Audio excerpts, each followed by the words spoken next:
Hello mga brad, magandang umaga, good morning, buongiorno, guten morgen, bonjour, buenos dias sa lahat ng mga ano ba lahat ng mga tao sa buong mundo. Magandang tanghali sa inyo lahat.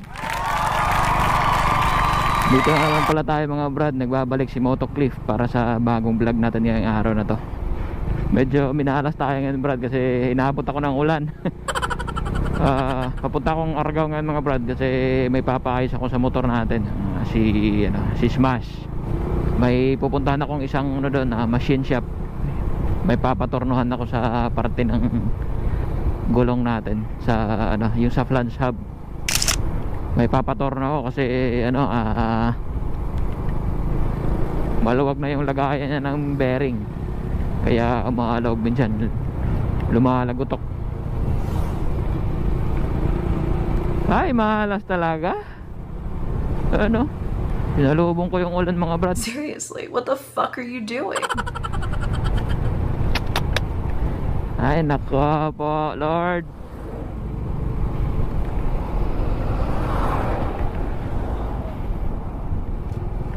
Actually mga brad, galing na ako dun sa shop na yun kahapon. Kaso nga lang, nung pagdating ko mga around 2 or 3 something in the afternoon, sabi niya parang hindi niya ako maservisyohan sa araw na yun kasi ang dami niya daw ginagawa.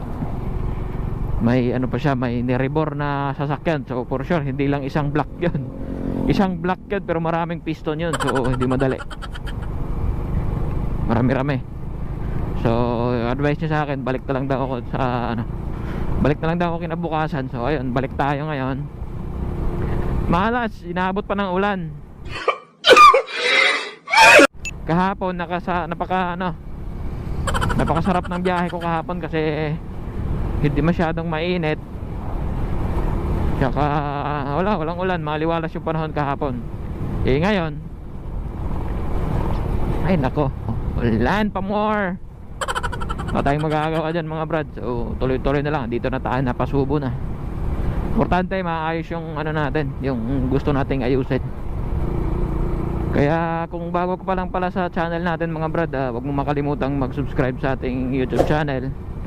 Tsaka hit mo na din yung notification bell para updated tayo sa mga sumusunod pa nating mga videos, mga galag, mga tutorials, yung mga tinuturo ko sa mga nakaraan kong mga video mga brothers. Yun yung mga alam ko lang, hindi ako, disclaimer lang, hindi ako mekaniko. Mahilig lang talaga ako magbuting-ting. Kaya marami ako natutunan. Tsaka mga brad, paki-follow na lang din pala ng Facebook page natin, si Motocliff TV. What's up, rock and roll? Follow nyo mga brad kasi may mga post din tayo doon ng mga hindi ko maipost sa YouTube. Kasi kadalasan doon ako nag-upload sa mga konting lang, mga pictures about sa vlog natin. Doon ko na ina-upload sa page. So ayun mga brad, tara samahan niyo ko. Kita-kits na lang pala mamaya pagdating natin doon sa shop mismo. What's up, Alam? Let's go! Chup! Pala tayo sa Argao ngayon mga brad. Argao proper. So sa unahan lang kaunti, siguro around 200 meters mararating na natin yung shop. Sana hindi siya busy ngayon. Sana kasi sabi niya kasi kahapon balik daw ako ng kinabukasan kasi parang wala daw siya masyadong ginagawa. So ayun, pinabalik niya ako ngayon. So balik tayo. Pero yan nga, may halas kasi inulan. Lapit na. Ito na yung mga brad, Prince Hypermart sa Argao. Ito na siya. Tapos yung shop na pupuntahan natin is nakita niyo yung puno na yan. Yan mismo. What the fuck? Hindi sa puno, sa shop, sa ilalim ng puno. No? So ayun, dito na tayo. Sana matrabaho nila yung ano natin ngayon. So ayun mga brad, sabi ni tatay papatanggal na daw yung gulong, pero walang mekaniko. So ako na lang mismo magtatanggal, madali lang naman to, tanggalin lang naman yung gulong. Ito nga pala mga brad, yung papaayos natin itong plant shop mismo. Kasi tinan nyo, mga uga-uga na siya.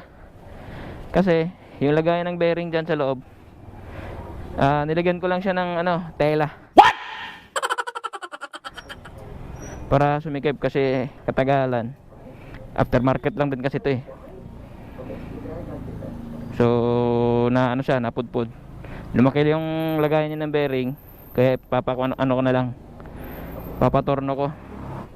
So ayun, ako na lang magtatanggal mga brad.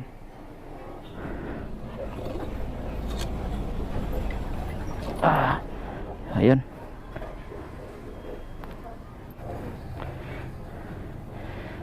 Ito, dito sa loob yung problema niya mga brad. So ayun mga brad, pindutin na ni tata yung gamit natin. Ayun yung plant shop natin. So, dito niya ilalagay yung panibagong lagayan ng bearing. Yun yung gagawin niyang mga brad, panibagong lagayan ng bearing. Para fit na fit. Para hindi siya maalog, kaya bakal yung ilalagay natin.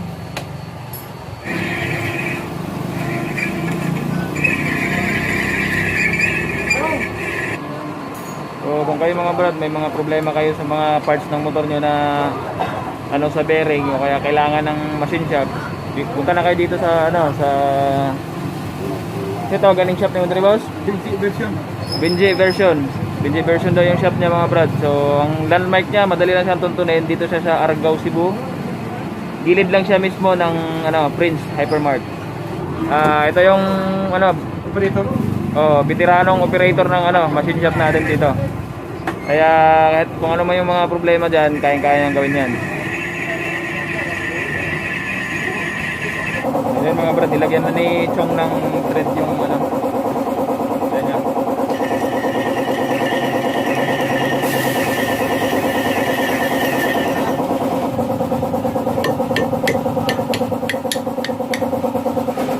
So yung gagawin ni Chong ngayon is yung plant shop naman mismo yung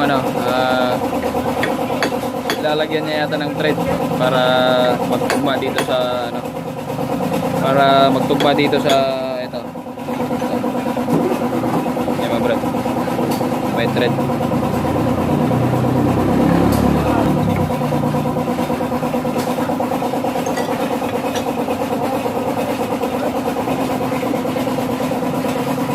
So ay mga brad, ito nga pala yung buong shop ni Binji version dito sa Argao. Yan yung mga gamit nila brad. May din sila, may tawag dito, rebor. Nagre-rebor din sila mga brad, saka may press. Kaya sa ganitong sitwasyon to, so hindi ka problema na yung bearing mo ay pupukpukin lang kasi may press. So for sure gagamitan ng press yan para lapat na lapat yung saka maayos yung pagkalagay ng bearing natin. Ganyan. Threaded.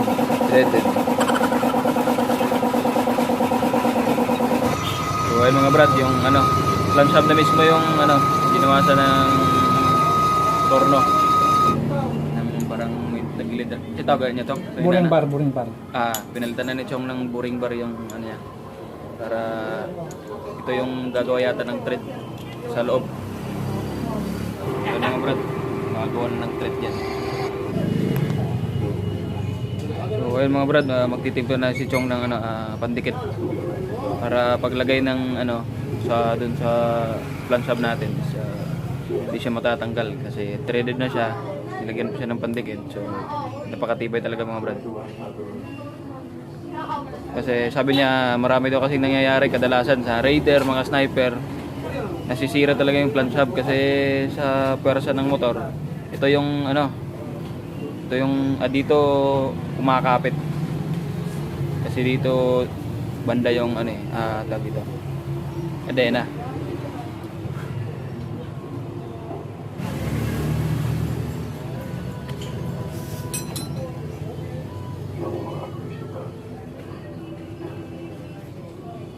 Siguradong napakatibay talaga nito mga brad.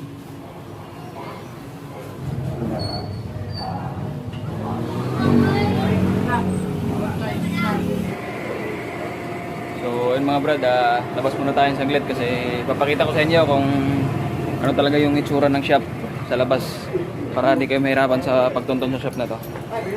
Papakita ko sa inyo mga brad.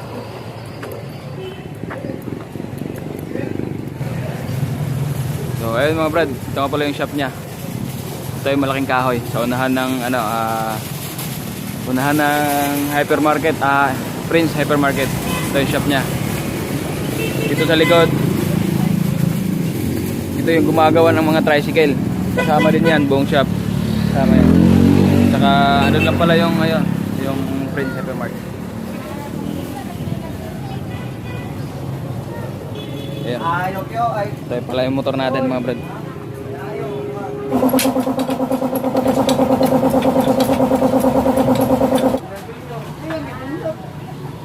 So ay mga brad, na-install na yung bearing na ano na, napakasikip.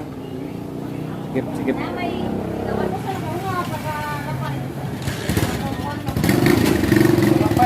So ayun mga brad, na-install na pala natin ulit yung flange hub natin. So ayan. Okay. Tingnan nyo. Wala na siyang alog. Wala na siyang alog mga brad, napakahigpit. So ayun mga brad, natapos na rin tapos na rin yung trabaho natin. Napakaganda ng effect niya mga brad. Napakaganda ng resulta sa ginawa ni Chong. Satisfied customer here. Chong, ayos, good job. Nawala na yung mga brad, nawala na yung alog sa flange hub natin, tsaka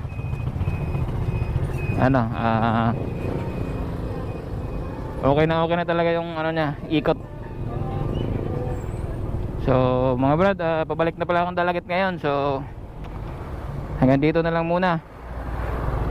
Pero bago ang lahat mga brad, huwag nyo makalimutang mag-subscribe sa ating YouTube channel. Tsaka click nyo na din yung notification bell para updated kayo sa mga susunod pa natin mga videos. Marami pa tayong gagawin mga videos mga brad, so huwag kayong mag-alala. Gagawin ko yun lahat para sa inyo. So hanggang dito na lang mga brad. Thank you sa lahat sa pagsubaybay sa atin. So hanggang dito na lang. What's up? Paalam, bye bye.